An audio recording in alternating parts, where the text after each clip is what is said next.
የጀግናው አምቡላንስ ሹፌር እንባ የኃላፊነት ስሜት ከደሞዝ በላይ ልብን ባዘንና በአድናቆት የሚሞላ ገጠመኝ በደመቀ ፈጠነ ተጋርቷል። ይህ ታሪክ የሚያሳየን የጤና ባለሙያዎች የሚከፍሉትን መስዋዕትነት ነው። ከሌሊቱ 8 ሰዓት ላይ የጋዳ ወረዳ አምቡላንስ ሹፌር ወላድ እናትን ይዞ ወደ ጎፋ ዞን ሆስፒታል ህይወት ለማትረፍ እየተሯሯጠ ነበር።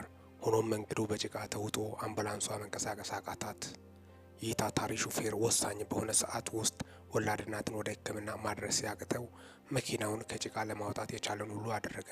የመጨረሻው ሙከራ ሁሉ ሲከሽፍበት በስራው ድካም ሳይሆን በኃላፊነት ስሜትና የመርዳት ፍላጎት ተሰብሮ በእንባ ቁጭ ብሎ ሲያለቅስ ታይቷል። የዚህ ወጣት እንባ የሚያሳየው ይህ ስራ ለሱ የስራ ግዴታ ብቻ ሳይሆን የህይወት ጥሪ መሆኑን ነው። የሌላ ሰውን ህይወት ለመታደግ ያለውን ልባዊ ፍላጎትና ስሜት እኛም ልንል የምንፈልገው ህይወትን ለማዳን በሌሊት በጭቃና በመጥፎ መንገድ ላይ የምታገሉ የስራቸውን ውጤት ስታጣ በእንባ የሚቆጩ እንደዚህ ያሉ ጀግኖች አምቡላንስ ሹፌሮች የላቀ አክብሮት ይገባቸዋል። ጀግናው ሹፌር ለአቤም እንባይም ለሙያዬ ያለ ክብር ይደነቃል በማለት ነው። ይህ የአመቱ ምርጥ በጎ አድራጊ ተብሎ ሊሸለም እንደሚገባም ነው በርካቶችም ሀሳባቸውን እያነሱ ያሉት።